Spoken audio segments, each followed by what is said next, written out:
आपको बता दूं, यहां दिल्ली स्टूडियो में मेरे साथ कांग्रेस के नेता संजय निरुपम भी जुड़ चुके हैं। संजय जी, स्वाभाविक सी बात है, इस वक्त आज कोई भी आपकी स्थिति में नहीं होना चाहेगा। आज एक के बाद एक सरकार की तरफ से जो कदम उठाए जा रहे हैं, मैं जानता हूं उसको जो आप एक जो जामा पहना रहे हैं वो ये कह रहे हैं कि दिल्ली पुलिस का फैसला है, मगर एक के बाद जो एक कदम उठाए जा रहे हैं संजय जी, वो औंधे मुंह गिर रहा है और आपके लिए शर्मिंदगी का सबब साबित हो रहा है। नहीं, ऐसा नहीं है। आप इतने कठोर शब्दों का इस्तेमाल मत करिए।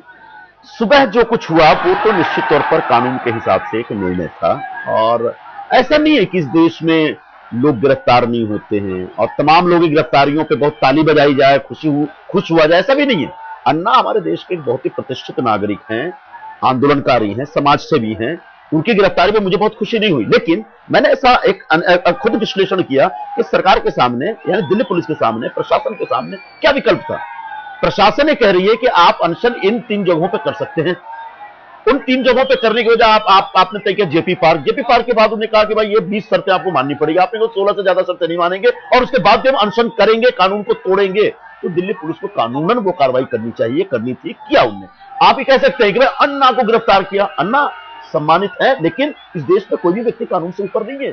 खुद अगर एक शख्स का इतिहास भी तो होता है संजय जी, ये वो ऐसा शख्स है जो पॉलिटिकली न्यूट्रल रहा है। 1996 में इस शख्स ने बीजेपी शिवसेना की सरकार के लिए मुश्किलें पैदा की थी। यह शख्स, इसका इतिहास हिंसा का नहीं रहा है। तो आप जो लगातार शुरू से कदम उठा रहे थे, वो आपको यहां पर तो लेकर ही आते, वो आपके लिए ये मुश्किल तो पैदा ही करते। ऐसा नहीं। जो व्यक्ति सिर्फ हिंसा पैदा करता है वही गिरफ्तार होता है, ऐसा भी कभी नहीं हुआ। बहुत सारे लोग जो कानून की व्यवस्थाओं का उल्लंघन करते हैं, कानून को नहीं मानते हैं, उनको भी गिरफ्तारी देनी पड़ती है। अब जो आपने पहले सवाल किया था, उसका जो दूसरा पक्ष है, राजौरी गार्डन पुलिस स्टेशन में जो सारा कुछ हुआ, उसके बाद जो जुडिशियल कस्टडी का जो निर्णय था, शायद वो निर्णय जल्दीबाजी में लिया हुआ निर्णय है। शायद वहां जो पुलिस अधिकारी थे वो मैच्योर अधिकारी नहीं होंगे, या फिर उन्होंने इस चीज को एंटिसिपेट नहीं किया। पुलिस या सरकार मैच्योर नहीं है संजय जी? सरकार को बात को लाने की जरूरत नहीं है।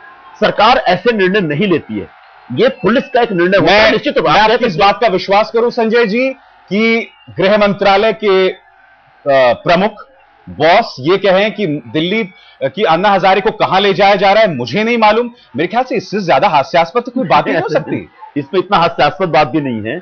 दिल्ली पुलिस ने गिरफ्तार किया और हर पल की जानकारी देश के गृह मंत्री के पास हो, यह आवश्यक नहीं है। उन्होंने गृह मंत्री ने कहा कि आप ये ऑफिसर्स मेस में ले गए थे, इतनी जानकारी मुझे है, राजौरी गार्डन पुलिस स्टेशन में ले गए थे, इतनी जानकारी है, उसके बाद मुझे नहीं मालूम आगे कहां लेके गए हैं। तो आप ये अपेक्षा नहीं कर सकते कि देश के गृह मंत्री एक एक पल की जानकारी आपके समक्ष रख दे। मैं इस बात को भी विश्वास नहीं कर सकता संजय जी कि उन्हें यह नहीं पता कि उन्हें कहां ले जाया जा रहा होगा। दीपक शर्मा का हम फिर रुख करना चाहेंगे। दीपक, हम आपसे जानना चाहते हैं, वो इस वक्त डीजी दफ्तर में बैठे हैं। मेरा सवाल आपसे दीपक ये है कि क्या रिहा होने के बाद उन्हें प्रशासन कहीं ले जाना चाहता है, या वो अपने दम पर जहां चाहें जा सकते हैं? देखिए, जो खबर हमको अभी सार मिल रही है, प्रशासन उनको दिल्ली में रखना नहीं चाहता। और हम ये बता दें कि यहाँ पर जो आप देख रहे हैं, जिस तरह की भीड़ यहाँ जुट रही है, और ऐसा लग रहा है कि अन्ना के लिए जो समर्थन यहाँ जुट रहा है, पल पल यहाँ पर लोग बढ़ते जा रहे हैं, भीड़ बेकाबू हो रही है। आप देख सकते हैं कि मैं किस तरह भीड़ में हूँ। मुझे आपकी थोड़ी आवाज सुनाई पड़ रही है, अंदाजे से मैं जवाब दे रहा हूं आपका। और मैं ये कहना चाहूंगा कि आज सरकार का हर फैसला, चाहे उनको ऑफिसर मेस अन्ना को ले जाना हो, या वहां से जेल लाना हो, या रिहाई, हर फैसला सरकार का भारी पड़ रहा है। ये चीज समझ में सरकार के भी आ रही है, और जनता लगातार दबाव बना रही है कि अन्ना बिना किसी शर्त के रिहा हो।